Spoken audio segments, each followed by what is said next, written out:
Взять под особый контроль. Президент Путин призвал усилить борьбу с терроризмом и дать жесткий отпор экстремистам на Северном Кавказе.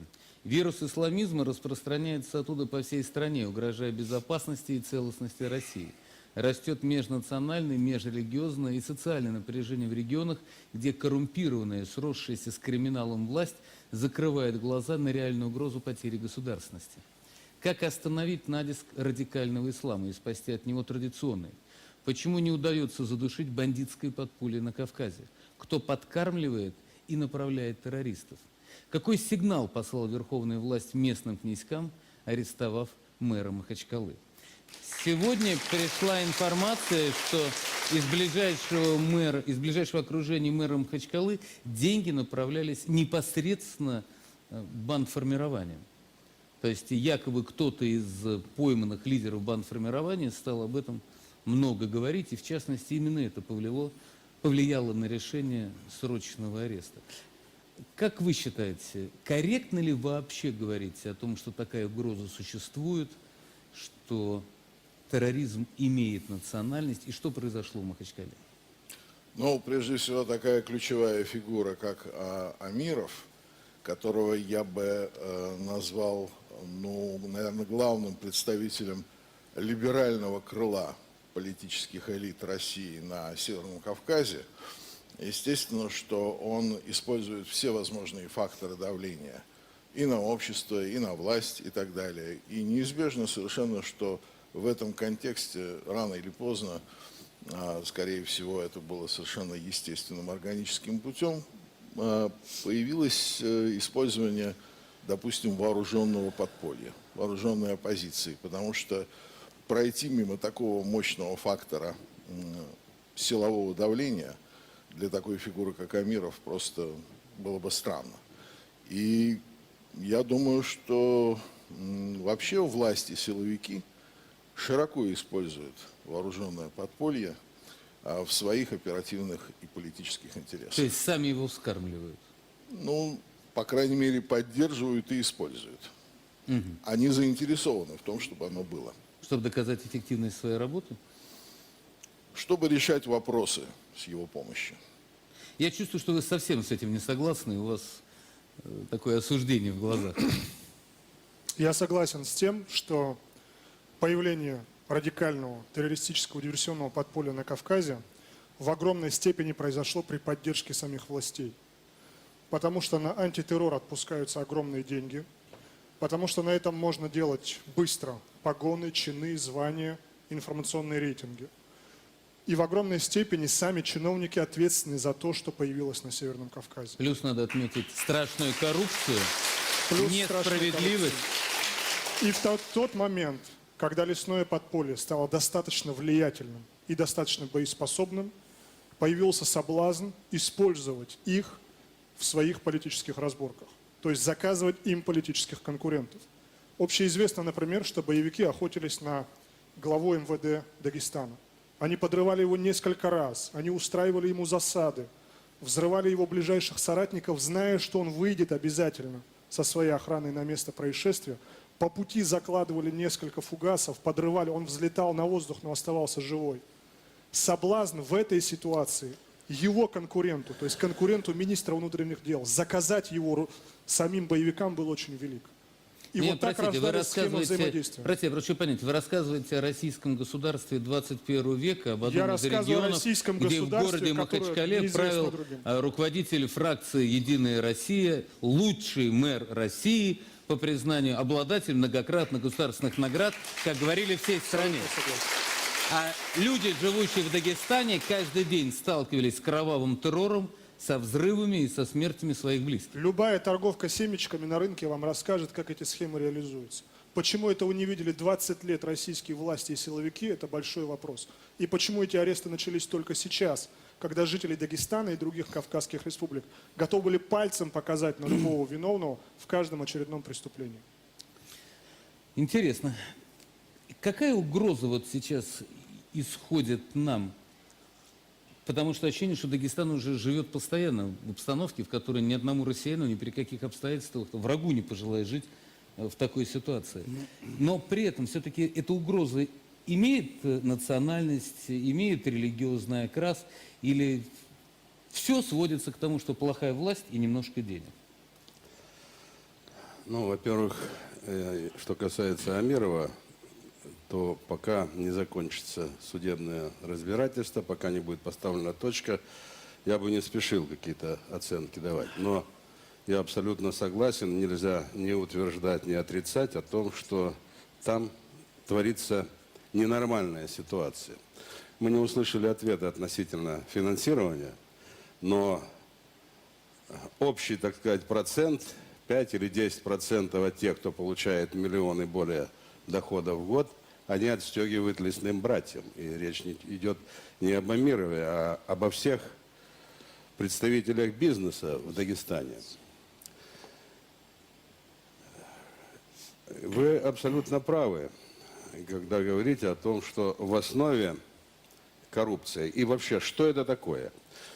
Недавно мы провели конференцию в клубе военачальников «Исламизм и национальная безопасность», где исламизм мы трактовали, кстати говоря, и Александр Александрович примерно придерживается этой же точки зрения, как религиозная и политическая идеология, направленная на создание условий, при которых все проблемы в государстве, особенно там, где живут большая часть мусульман, должны решаться путем применения шариатских судов. Объясняется все очень просто. Видя на местах коррупцию, неуважительное отношение к людям и все остальное, то, о чем только что было сказано, те священнослужители, прошедшие подготовку в Саудовской Аравии, где ислам возведен в ранг государственной политики, они людям говорят: вы посмотрите телевизор, сплошной секс, сплошное пьянство и все такое. На местах коррупция и все остальное. Вы этого хотите? Нет. Значит, светские законы, они не работают. Они плохие, эти законы. Власть не умеет их применять. А наш закон, он и средневековый закон, но он для всех равный. Мы хотим жить по этим законам. И это используют для подготовки вплоть до... Вот здесь уже примыкается экстремизм, вплоть до вооруженного мятежа, как это было в Кабардино-Балкарии, где была прямая попытка вооруженного мятежа. Вот примерно где находится основной корень, так сказать, исламизма. Но, Есть честно тут говоря, еще Что один касается акцент. национальности. но если надо отметить, я, например, не могу возражать с тем, что действительно законы в том виде, в котором они есть в Дагестане, не работают. Есть Люди еще же один не акцент. защищены. Что касается шариата, важная ремарка. Дело в том, что само советское государство и советская власть на Кавказе утвердились рука об руку с шариатом. Потому что на тот момент, в годы правления Сталина, советская власть была достаточно слабая. И во время прибытия своего в Махачкалу, по-моему, в Тимирхан-Шуре, он объявил, что советская власть ничего не имеет против шариата и готова признать его таким же правом на Кавказе, как и советское право. Впоследствии он был, конечно, вытеснен, но он всегда существовал в обрядовой жизни людей. В 80-е годы один из руководителей, русских руководителей Чечено-Ингушетии говорил, что сейчас на пороге 7-го десятилетия советской власти мы вынуждены признать, что советская власть ограничена в республике пределами Грозного. А то, что касается современного взаимодействия мусульманского права со светским правом, пожалуйста, в Британии существует около 80 шариатских судов, разбирающих гражданские дела между мусульманами.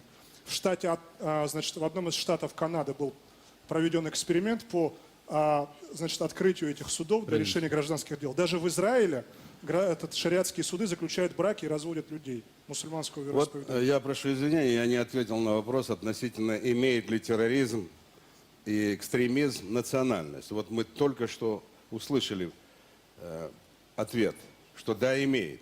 Хотя очень многие, особенно священнослужители, многие руководители нам заявляют о том, что они не имеют, преступник не имеет национальности.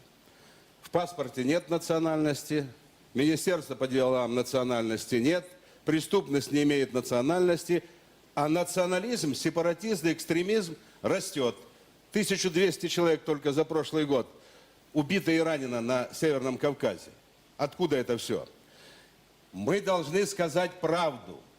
Да, действительно, не все мусульмане террористы. Но большинство террористов мусульмане. Это правда, это так. Если это так, значит, надо об этом сказать, и надо искать корни, чтобы исключить условия для совершения. Давайте тогда скажем и другую правду. Давайте зададим вопрос. А какого вероисповедания большинство жертв террористических актов? Тоже мусульмане. Тоже мусульмане. Ведь и гибнут больше всего террористических актов в России Абсолютно правильно. Есть мусульмане. этому объяснение. Очень простое объяснение. Вот те подготовленные в Саудовской Аравии священнослужители, они всех светских, ну если можно так выразиться, священнослужителей, которые сегодня у власти, Традиционных для они их России. считают предателями и уже гибнут, уже в Татарстане гибнут, в Дагестане гибнут. Вот о чем идет речь. Что на самом деле происходит? Вот в Москве сейчас арестовали группу россиян, которые прошли подготовку на афгано-пакистанской границе. Это всюду показывали. И, в общем-то, стало очень беспокойно.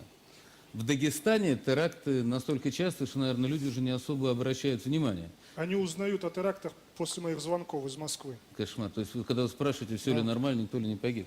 В Дагестане просто идет война. Это не совсем террористическая деятельность. То есть это вы это форма войны. так расцениваете. Что надо делать? Как обезопасить россиян?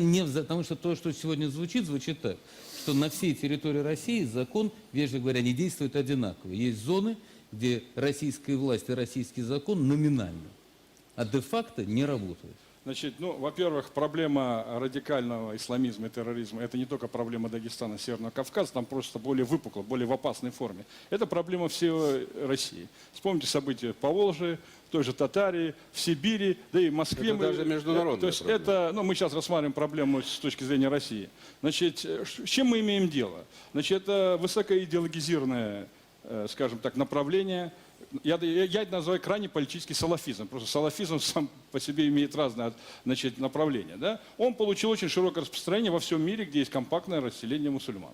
Вот в том же Египте я, например, предполагал, что победят братья-мусульмане на выборах, но никак не думал, что второй партией будут салафиты. Это настолько разные вещи, но они там побеждают. И здесь они тоже имеют проблему. Значит, соответственно, это опасность всей России. То, что вы говорите по поводу Москвы и афгано-таджикской границы или афгано-пакистанской границы, ну, это вообще беспредел. Чтобы вы понимали, Россия – это не Советский Союз. Мы не имеем 2500-километровую границу с Афганистаном, но у нас есть проблемы, связанные с Афганистаном, наркотики и терроризм. Да? Почему? Значит, вопрос предельно простой. Есть 1433-километровая граница таджико-афганская. Из них, значит, 861 километр, 800 метров, я уже точно, это походит по Памиру, где вообще она не контролируется. Там нет не только российских пограничников, которые в 2005 году некоторые наши великие товарищи вывели. Но там нет наших советников. То есть мы вообще не обладаем информацией, что там происходит на этой границе. А эта граница, парадоксально, это наша, потому что у нас безвизовой режим, и, соответственно, проходя через эту границу террористы, в том числе, они проникают сюда. Я вам более того скажу, там есть такой Ваханский коридор, очень такой тонкий, 22 километра отделяет от Пакистана. Вы знаете, какая там провинция ближайшая? Читрал, а потом Кашмир. Вам ничего это название не говорит? То есть мы граничим с Кашмиром.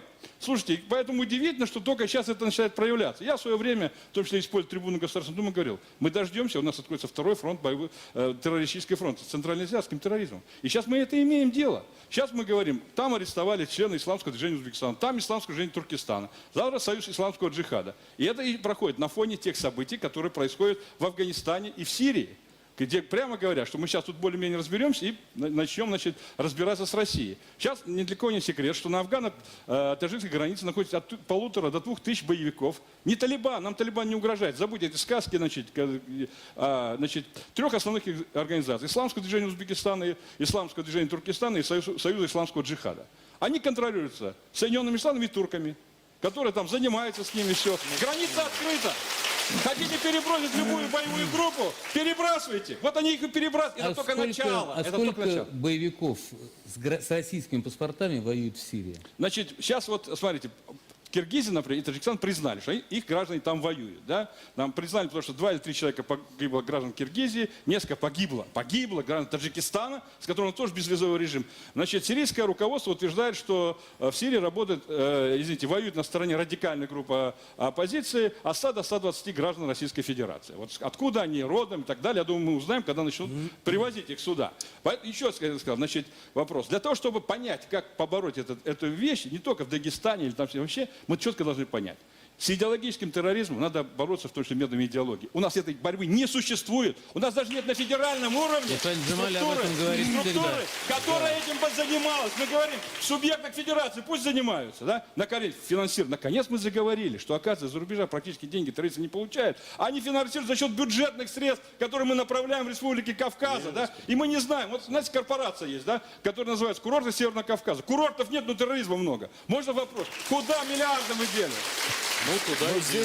Здесь надо просто отметить. Если Нет, просто позволите, услышать дело это. в том, что когда мы говорим о терроризме на Северном Кавказе и в регионах, где преимущественно проживают мусульмане, то сводить это все, как порой делается, к социально-экономическим проблемам и к коррупции, было бы абсолютно неверно. Это идеология. Потому что позвольте я скажу. Потому что коррупция, она есть, например, в Воронежской области, да, я имею в виду самые последние факты последнего времени, но терроризма, слава богу, нет. В чем состоит проблема, которую мы сейчас обсуждаем? Дело в том, что в России уже довольно давно, еще с 90-х годов прошлого века, формируется механизм воздействия на руководство Российской Федерации, и этот механизм формируется в первую очередь международными исламскими центрами силы и частично внутренними исламскими центрами силы. Материал для формирования этого механизма – это российские мусульмане. И формы этого воздействия, их основных форм две. Первое – это мирное воздействие, ненасильственное воздействие. Здесь в качестве примера я бы привел недавний митинг в Махачкале, о котором мы говорим, который проходил под черными и белыми знаменами Аль-Каиды и партии исламского освобождения. И там, кроме социально-экономических, политических лозунгов, был абсолютно четкий лозунг, а именно поддержка оппозиции в Сирии, исламистской оппозиции в Сирии, террористической оппозиции в Сирии. И это была, я опять об этом скажу, форма давления на федеральный центр. И второй пример, который вы, Владимир, упомянули, это вот эта группировка из исламской партии Туркестана, которая уже дала о себе знать в Подмосковье и, вне всякого сомнения, готовила теракты в Москве и в Московской области. Вот буквально недавно арестовали руководителя этой ячейки, которая действует, прошу иметь в виду, в Москве.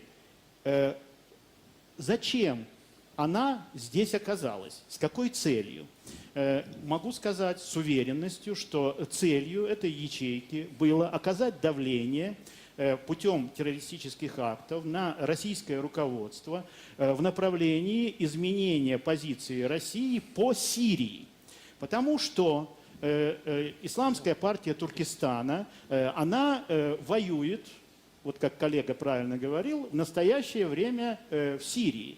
И сейчас задачей номер один для исламских центров силы, в частности и особенно для Саудовской Аравии, о которой говорил коллега Куликов, для такого малоизвестного публике государства, как Катар, этой задачей является сменить путем давления позицию России и, что характерно, позицию Китая, с которым сейчас Россия... Как это удивительно сочетается с тем, что мэр Махачкалы, если верить статьям и материалу, в течение многих лет де-факто грабил несчастных жителей Махачкалы. Я потрясен такой амальгамой, которую тут сшил нам Александр. Мэр Махачкалы своим путем, этот дорожник из Воронежской области, который 140 миллионов по мешкам распихал, своим путем. А вот то, о чем мы сейчас говорим, ведь мы говорим о так называемом исламистском терроризме, да, который Россию треплет с 90-х годов прошлого века. Но что страшно, то, что и вы сказали, что теперь находят финансирование за счет разнообразных коррупционных Вот по этому механизмов, в вопросу, частности, проникновения во власть. По поводу Вот это амальгама, Сейчас по одному. эта амальгама, которую нам сшил Александр, она вообще в лучших традициях Ежовского и Бериевского НКВД. Знаете, то есть здесь мне больше всего понравилось, без сомнения готовили теракты. И дальше нам объяснили, почему они готовили теракты. Оказывается, исламское движение Туркестана занимает проблемой Сирии. И терактами они хотели заставить Кремль изменить позицию по Сирии. Но большей, так сказать, амальгамности НКВДшной я не слышал никогда в жизни. Разве что, так сказать, про троцкийских убийц. Вы Понимаете, знаете, когда вот говорят в таком исламское духе, движение мне вспоминается то, что произошло в Лондоне, прошу прощения, в Британии. Вот когда исламист, явный исламист, который сам об этом заявлял, что он исламист, уничтожил, разрубил на куски ножом для разделки мяса, уничтожил британского всё солдата. замечательно, только этот исламист был христианин И вот все и работал он люди с подобные, MI5. и все люди подобные Гейдару Джемалю начинают говорить, что это полицейская провокация. Только она не полицейская. Да, вы обратите внимание. Это Нет, вы провокация обратите внимание, британских говорит спецслужб. один из людей, говорит, вы обратите внимание, вот полицейские потом над этим трупом водрузили палатку специально, чтобы улики не были утрачены там, и так далее. Но она меняла место, эта палатка. То есть здесь подразумевается, что вообще все это устроили Ми-5, Ми-6, полиция британская. И здесь есть своего рода исламская солидарность. Причем ее нету, этой солидарности, когда, помолчи минутку, ее нету этой солидарности, например, в отношении этого британского солдата, в отношении французского солдата, которого в Париже ножом попытался убить исламист, мусульманин, обращенный в ислам А из кто христианства. должен солидаризоваться с британским солдатом? Или с французским? Почему российские мусульмане, почему Гейдар Джемаль, почему господин Курбанов не выступают с такого рода заявлениями, что мы не солидаризуемся с подобного рода акциями, что мы не... Вы знаете, но я не выступаю с такого рода заявлением, потому что было бы странно, если бы я заявлял о том, что произошло в Лондоне. Нет, у меня нет ни малейшего сомнения, что господин Курбанов не имеет к этому никакого... Давайте без морали. Да, если можно, Евгений Янович, Но не они услышим. сейчас, нет, но они сейчас... У меня нет, во-первых, ощущения единой позиции. Вы выступили с такой Александр, заявлением. определенную позицию Александр, занимают по надо отношению к услышать. самому факту. Понятно. Прошу вас, Евгений Янович. Рубить там. Но, глядя в лицо самого симпатичного из представителей политического ислама в нашей стране, могу сказать, что когда те, кто пытается сказать, что эксперты все врут, доведут ситуацию до Цугундера, то с исламистами здесь начнут разбираться действительно бериевскими и ижовскими методами. Других не останется. И вот тогда поздно будет говорить, чего ж мы, ребята, как-то вот не доработали. Идут теракты, они идут везде. Единственный субъект Российской Федерации, где нет ваххабитских общин. Какой? Чукотка. Чукотка. Активность ваххабитских группировок 34, далеко не Кавказ и Поволжье. В центральном районе самые активные регионы – это Москва, Московская область, Петербург, 55 Карелия. регионов уже охвачено. Ну вот уже 55, ну просто самые крупные. 55. Поэтому это уже война, и абсолютно точно. И то, что там Это фронт в проблема всей Дагестане, России, а не Дагестана. абсолютно точно. То, что фронт в Дагестане такой наиболее активный, ну да, это нам просто так подальше от Москвы. Абсолютно согласен с Семеном Аркадьевичем, у нас такое бывает. Все, что происходит сейчас на афгано-таджикской границе, это завтра уже начнется не арабская весна, а центральноазиатская весна. И к этому готовится. Исламизация криминального сообщества, возникновение тюремных джаматов просто на повестке дня по всей России. В том числе перевод в радикальный ислам людей, не имеющих к исламу никакого отношения. И так далее, и так далее, и так далее. Поэтому было бы, может быть, лучше не говорить, что один из лучших специалистов по теме, которую он затронул, Александр Александрович Игнатенко, говорит вот чего-то бериевское. Я понимаю, рыбе обидно, чего про нее говорит их теолог. Ну, Любимый обидно. Ну, пример. это, понимаешь, вот По поводу... она говорит, Какая Давайте вернемся глубок- к ситуации Знаете, на я Кавказе. вот слушаю и думаю, какое глубокое и искреннее чувство сквозит сегодня у многих участников Владимир, дискуссии. По поводу Ну, так. радикализации мусульман и почему это принимает такие масштабы. Я уже неоднократно говорил, что радикализация, она как еще будет идеологическая хуже. болезнь случается с разными сообществами в разное время. Давайте вспомним рубеж 19-20 века.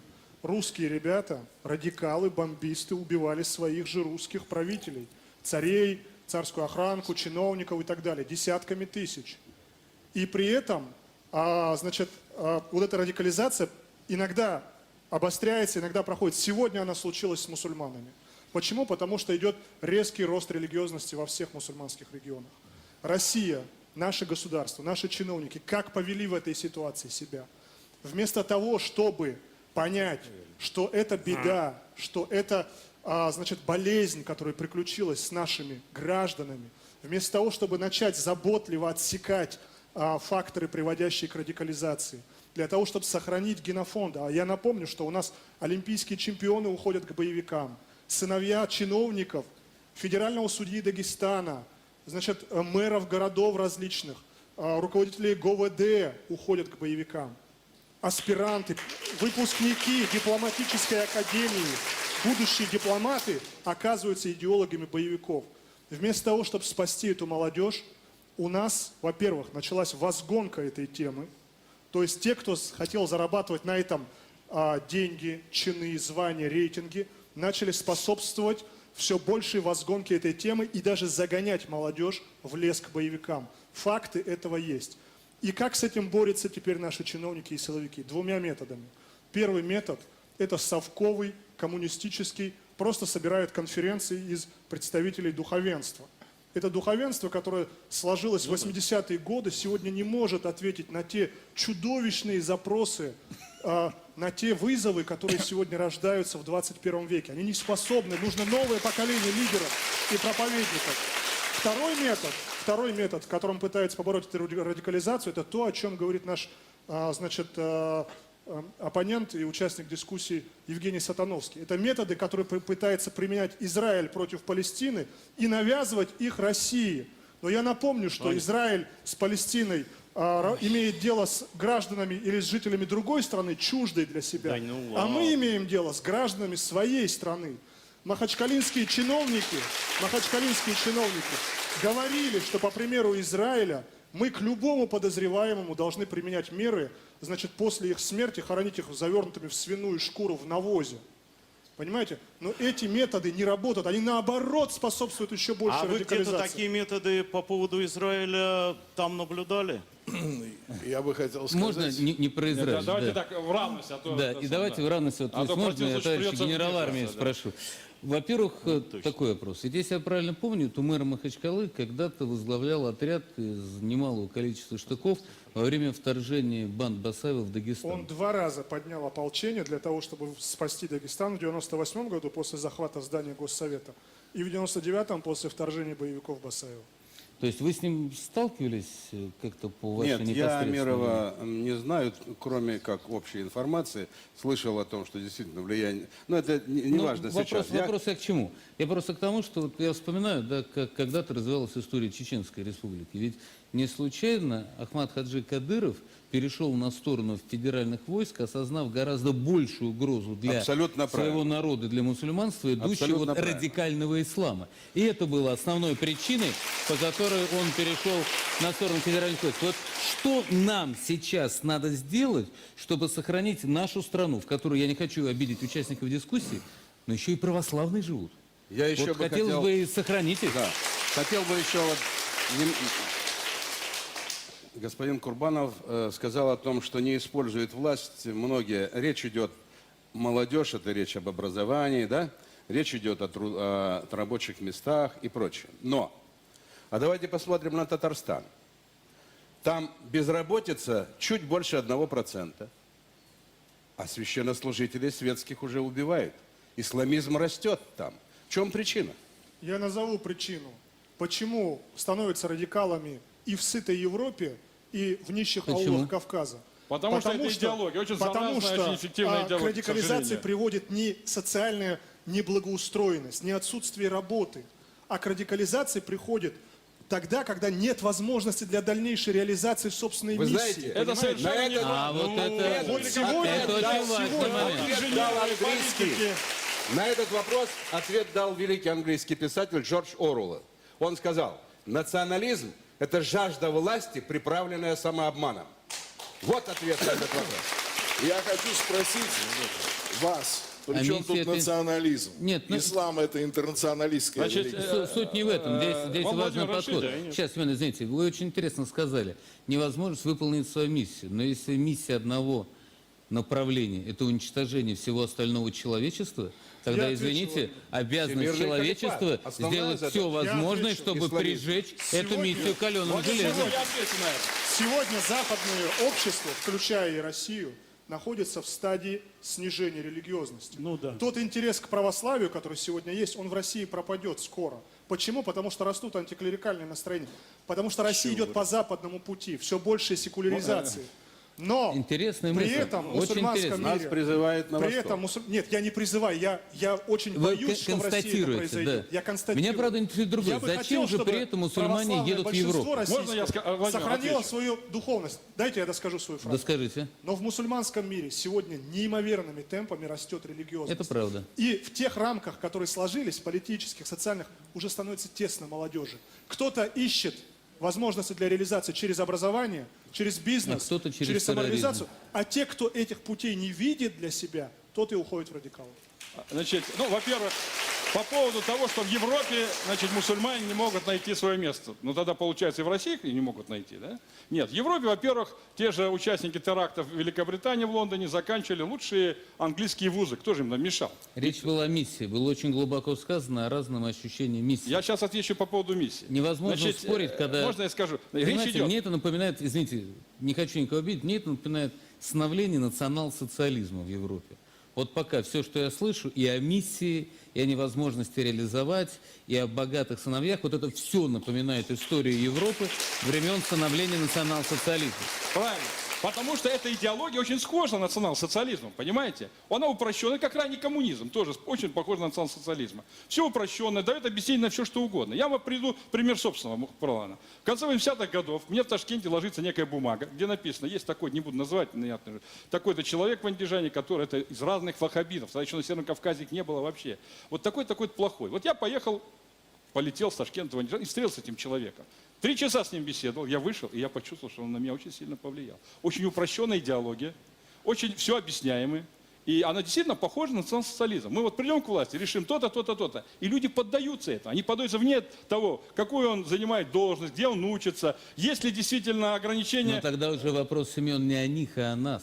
Если О нас, люди, правильно. если люди могут настолько убедительно проводить свои мысли, что за ними идут все больше и больше граждан, которые не думают о завтрашнем дне, которые готовы убивать нас и убивать себя, то что противоставим Вот можно я им скажу? мы? Значит, мы должны у нас в стране, говоря о нашей стране, у нас большая страна, многонациональная, многорелигиозная, но нету идеологии государства нету. Слушайте, на этом Абсолютно фоне, согласен, на я от пустом этого месте, страдаю. они процветают. А вот это уже они начало занимают вакуум. большой, серьезной занимают- дискуссии, на которой, к сожалению, даже ранним понедельничным утром невозможно уделить Значит, все вот, время. что Но надо мы делать? обязательно ее Что надо продолжим. делать? Но хотя Значит, мы наверняка первое, уже не сегодня. Да, учитывая, что это идеологизированный терроризм, не создав ему противовес, причем на федеральном уровне, а не на Абсолютно верно. в субъектах политики, мы его не решим. Мы Абсолютно будем верно. проигрывать. Идеология основана второе, на духовности. наконец, а что нам Абсолютно. мешает? Духовности, Только православной, духовности. Что нам Да, мешает, иных наконец, народов. перекрыть централизационный терроризм? Введите визовой режим.